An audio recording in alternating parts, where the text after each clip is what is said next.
I'm just going to give a little blast on the whistle here to remind our office staff that we're here waiting to get underway. If you're on the upper deck, the whistle can be a little bit of a startling effect. It's pretty loud. So one little toot on the whistle here. We'll also blow that a few times as we back away from the dock, just to give you a heads up. And if anybody on the lower deck here starts nodding off, we'll blow that whistle too, just to keep you on your toes today, all right?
As long as Ginger or Marianne is there, I'll be all right.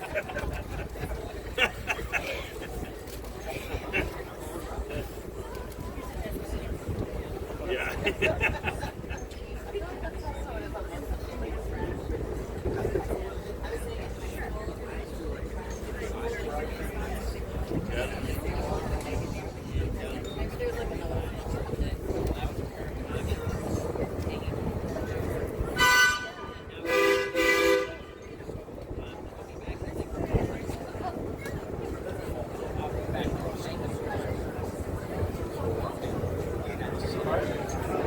Hello everyone, so as the captain said, my name is Douglas and I'll be your tour guide today.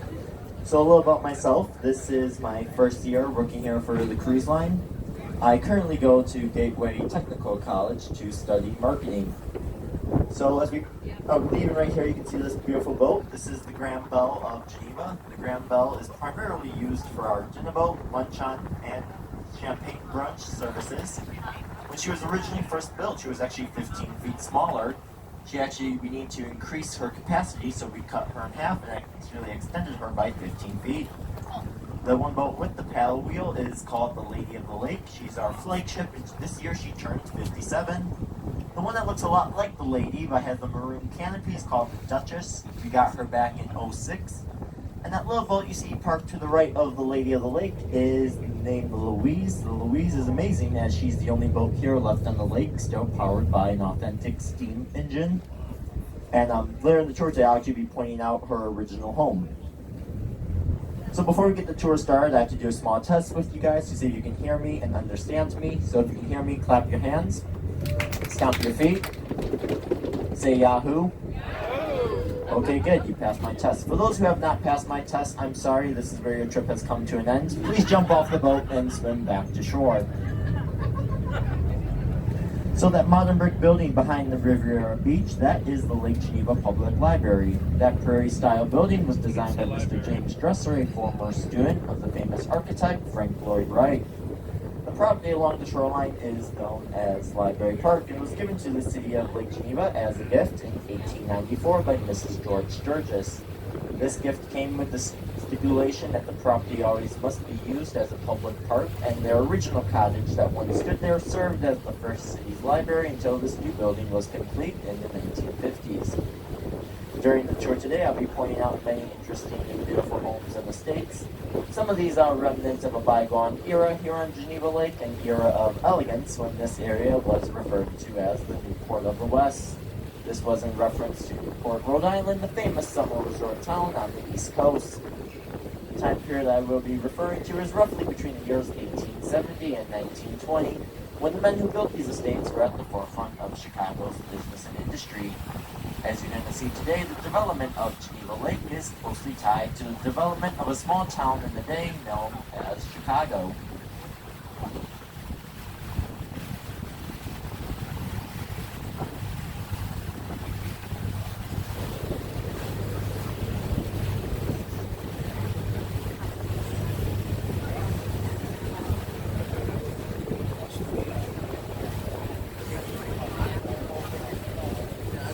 So one of the first large solo homes built on the lake was called Maple Lawn.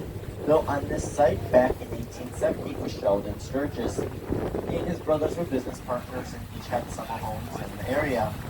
The mansion was torn down just over a decade ago and this new home was built in its place.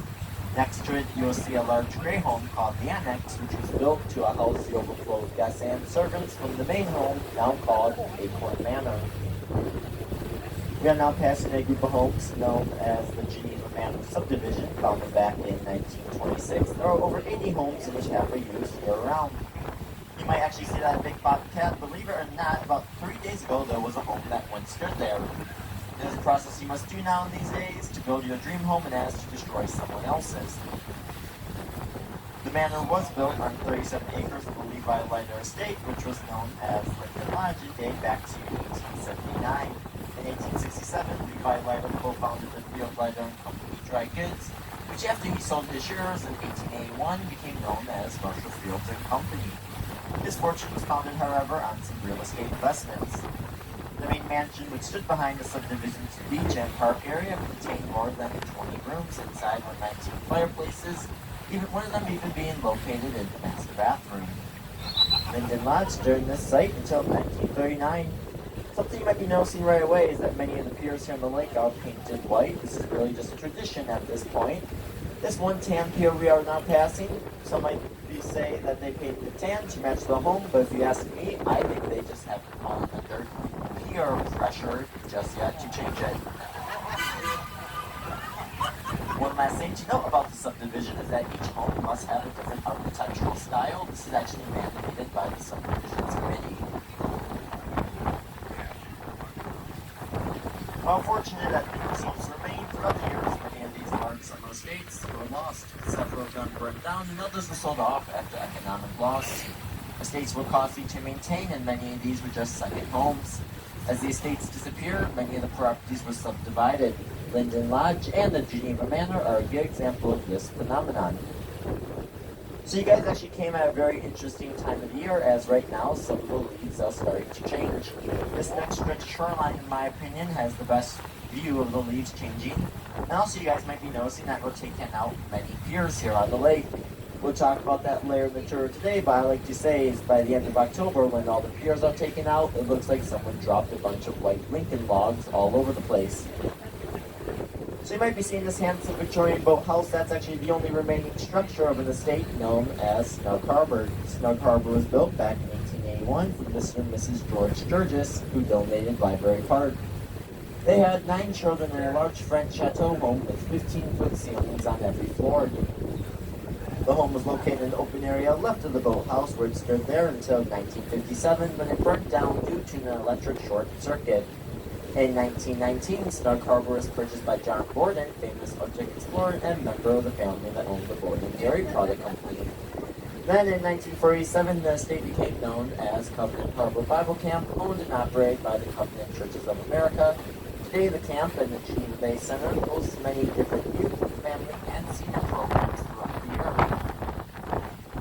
This next group of homes is called the Geneva Bay Estates. It's built on the former site of a large and beautiful estate known as Butternuts. The home was built back in 1874 for the Nathaniel Kellogg Fairbanks, president of the N.K. Fairbanks Company, which was Chicago's leading manufacturer of soap. Shortly after the home was complete in 1875, it burned to the ground. However, firemen, family, and servants were able to save some of the furnishings, such as the wood trim, carved mantelpieces, and even the grand staircase. Undeterred, Mr. Fairbank had work began the following Monday morning to rebuild the home at its original plans. It stood here for the next 80 years and remained in the family for 4 generations until 1955, when it was torn down and the property subdivided. In 1895, a 5-hole golf course was added to the estate's grounds. It was here on Mr. Fairbank's golf course that many of the millionaires living on the lake were introduced to the relatively new game of golf.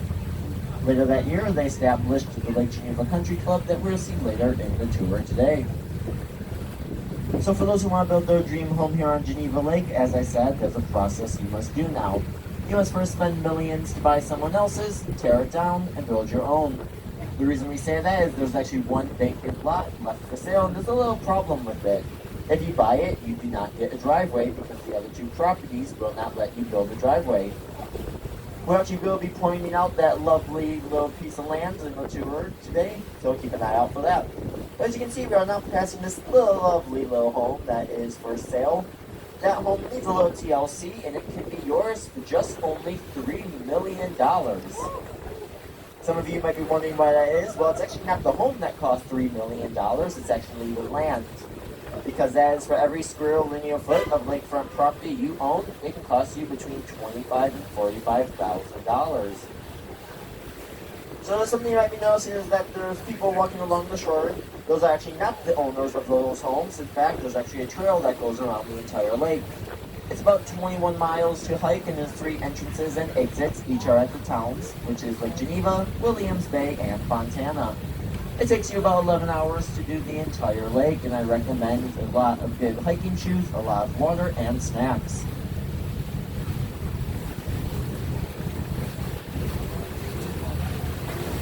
Be a good day to 11 hours around the entire lake to take to walk it.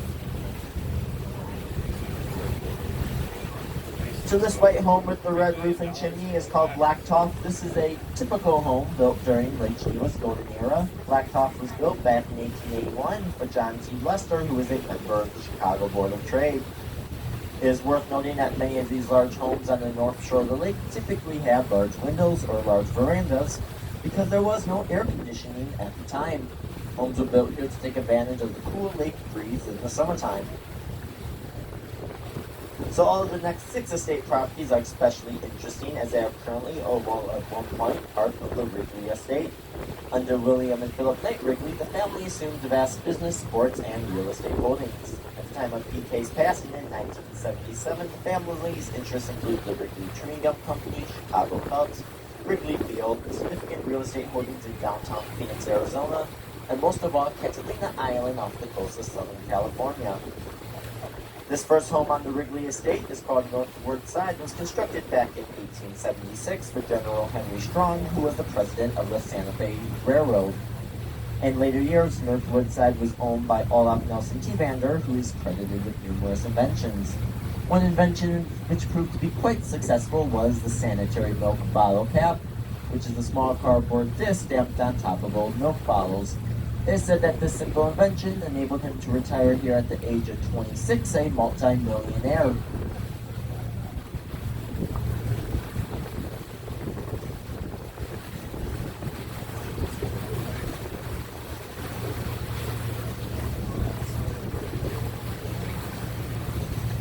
This next and beautiful estate is called Faircroft. The estate began in the 1880s as a small hunting lodge for architect Henry Lord Gay and was originally named Gay Lynn. From 1927 until 1955, Hillcroft, as it was renamed, served as P.K. Wrigley's summer residence and later as his guest house. When the family sold the estate in the 1980s, the new owner had the home torn down and built this beautiful home, which incorporates many of the architectural features of the original. The plot twist being that home is roughly 1/3 the size of the original.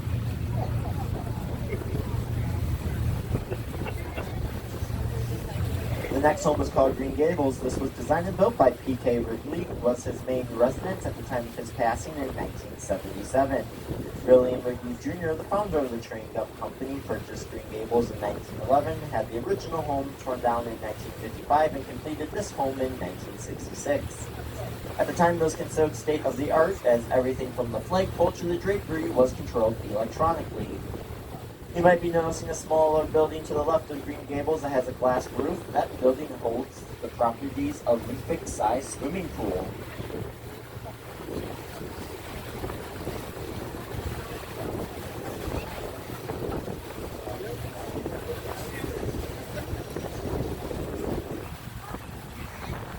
So many of you might be thinking that this next building on the Wrigley estate is small, and you might be thinking, wow, they actually downsized on that home. But you are mistaken, because that building is actually not a home. That is the Wrigley Pool House, and the swimming pool is located right in front of the building.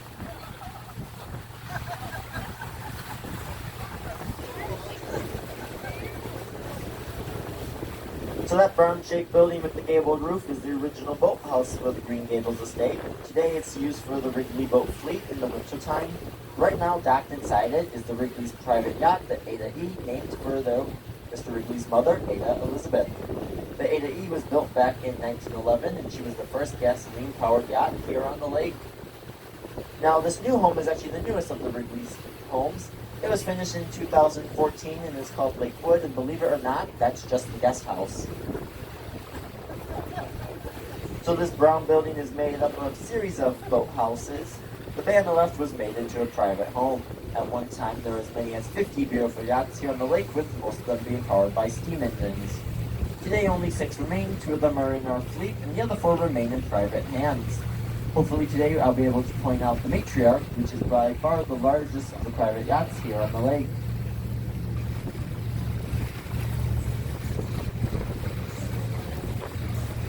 So as we run the small plane of land, we'll get a good view of Witchwood, the final home on the Wrigley complex. Witchwood was constructed back in 1902 for Charles L. Hutchinson, who was a trustee and treasurer of the University of Chicago, along as the founder of the Art Institute in Chicago. Originally, this was a 3-story mansion, and as they built the home, they disturbed as few trees as possible. Following his death in 1932, Mr. Hutchinson deeded the property to the University of Chicago to be used as a study and retreat center for 25 years. The university then sold the property to Clarence Mitchell, who decided he did not want a 3-story mansion, so he had the top 2 floors removed and modernized the house to its present 1-story ranch style. This actually did not sit well with Mr. Wrigley at the time, so he walked down the shoreline with his checkbook and bought Witchwood from Clarence Mitchell later that day. Witchwood is actually now the main residence for the Wrigley family, and this does complete the Wrigley estate, originally taking up a mile of shoreline here on beautiful Geneva Lake. So the next 3 homes I'm going to talk about were all built by the same contractor, Richard Suter, and they were all built back in 1906. So you're going to see this white villa with the orange tile roof. This estate was built for the Swift family. That name should sound familiar because the Swift family started the Swift Meat Packaging Company, which was the first meat packaging company in Chicago and was established back in 1885. You might notice to the left of their property, you're going to see a small birdhouse. That little birdhouse is a replica of the main home. They did that so that even the birds can live in a mansion.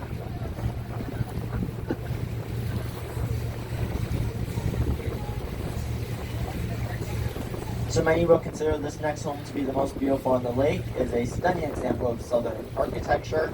If you have a camera, I recommend taking it out. It was known as Wadsworth Hall when completed in 1906 by Norman Harris of the Harris Trust and Savings Bank of Chicago, today now known as BMO Harris Bank. The beautiful landscaping was designed by the Olmsted brothers. Some of their projects include Central Park in New York City, the Capitol Grounds in Washington, D.C., and Grant Park in Chicago, along with the Biltmore Estate in Asheville, North Carolina. In the 1920s, the estate was purchased by Walden Shaw, who was the founder of the Yellow Taxicab Company, and by the 1930s, it was owned by his son-in-law, Daniel F. Peterkin Jr., who was the president of the Warrington Salt Company. The estate was then sold again in 19